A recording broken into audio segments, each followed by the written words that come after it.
జీ5 ఉండగా మీ favourite TV shows ని మీరు అస్సలు మిస్ అవ్వలేరు. Complete free. అమ్మా అమ్మా, ఏంట్రా ఎందుకు అరుస్తున్నావు? ఏమైంది? నువ్వు అత్తయ్య మీద దొంగతనం నింద వేశావా? అది నింద కాదురా, నిజం. నువ్వు చూసావా? చెప్పమ్మా, నువ్వు చూసావా? చూడలేదు. అత్తయ్య తీసింది అని చెప్పడానికి నీ దగ్గర రుజువే లేనప్పుడు నువ్వెలా అనుకుంటావు? అనుకోకేం చేయమంటావురా? ఏం చేయమంటావు?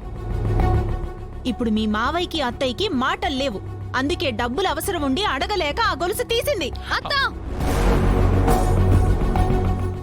నోటికొచ్చినట్టు మాట్లాడకండి. మా అమ్మకి దొంగతనం చేయాల్సిన అవసరం లేదు. నువ్వే ఏదో పొరపాటు పడ్డావు. ఏంటి, నువ్వు కూడా నాకు ఎదురు సమాధానం చెప్పేంతటి దానివయ్యావా? మా అమ్మ గురించి తప్పుగా మాట్లాడితే ఎవరితోనైనా నేను ఇలాగే మాట్లాడతాను. వీళ్ళకి ఎప్పుడు చూసినా ఏది కూడా నిజాలు తెలుసుకోకుండా అపార్థం చేసుకోవడం, అవమానించడం, బాధ పెట్టడం బాగా అలవాటైపోయింది.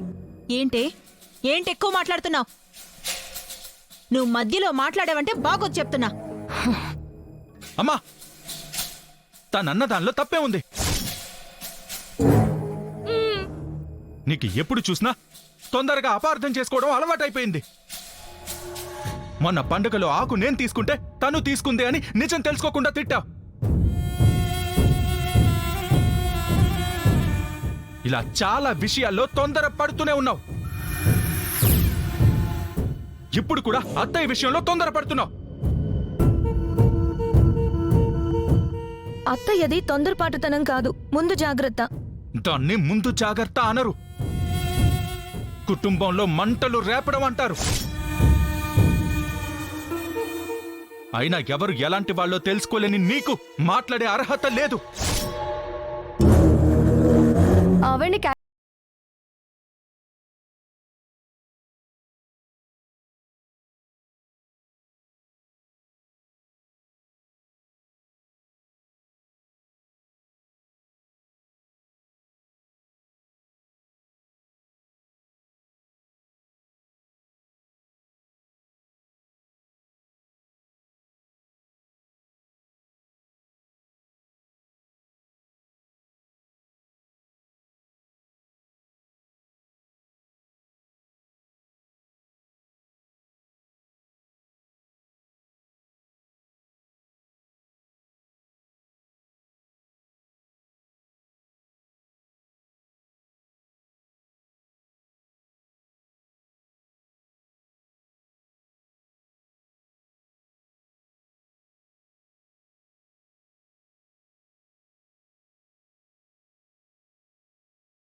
సినయ్య, సినిమాకెళ్ళొచ్చారా?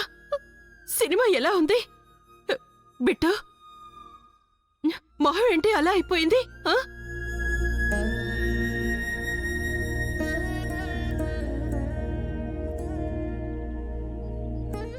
అత్తయ్య, అంత పెద్ద నింద పడ్డా కూడా ఇంత మామూలుగా ఎలా ఉండగలుగుతున్నావు అత్తయ్య?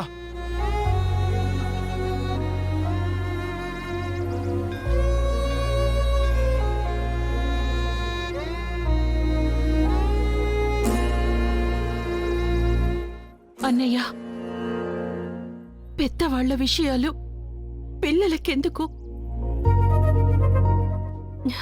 సినయ్య, మీరు సినిమాకెళ్ళొచ్చారుగా, ఆకలితో ఉంటారు, భోజనం పెడతాను, రండి. చెల్లమ్మా, నిజంగా నువ్వు దేవతవమ్మా. ఇంత పెద్ద నింద నీ మీద పడినా కూడా అవన్నీ మర్చిపోయి బిడ్డలకి భోజనం పెట్టాలని చూస్తున్నావు.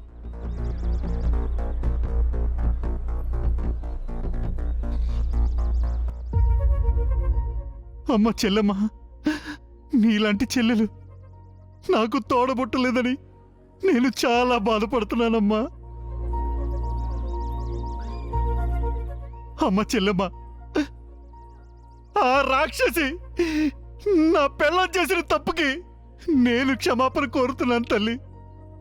నన్ను క్షమించమ్మా. అన్నయ్య, అమ్మా, నీ మీద నింద వేస్తే నువ్వెందుకు కోరుకున్నావు? వాళ్ళు నింద వేసినప్పుడు లాగి ఒకటి పీకి నా ఇంట్లో నేను దొంగతనం చేయడం ఏంటి అని అడగాల్సింది. అవును పెద్దమ్మా, నువ్వెందుకు ఊరుకున్నావు? మేం పెద్దనాన్న వచ్చాక చెప్తాం. పెద్దనాన్న వాళ్ళ సంగతి చూసుకుంటాడు, వాళ్ళ పని చెప్తాడు. బిట్టు, తప్పురా, అలా అనకూడదు. వాళ్ళు బయటి వాళ్ళు కాదు కదా. వాళ్ళని కూడా నేను మీలాగే సాకాను. వాళ్ళకు కూడా నా పిల్లలే.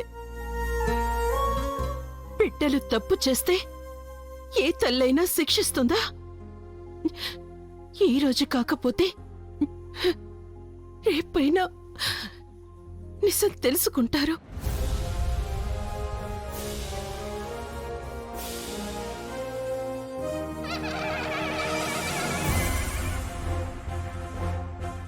అత్తయ్య,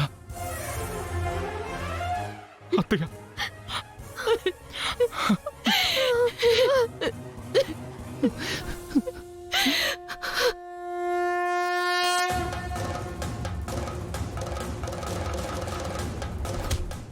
జీ5 యాప్ డౌన్లోడ్ చేసి అన్ని ఎపిసోడ్స్ పూర్తి ఉచితంగా చూడండి.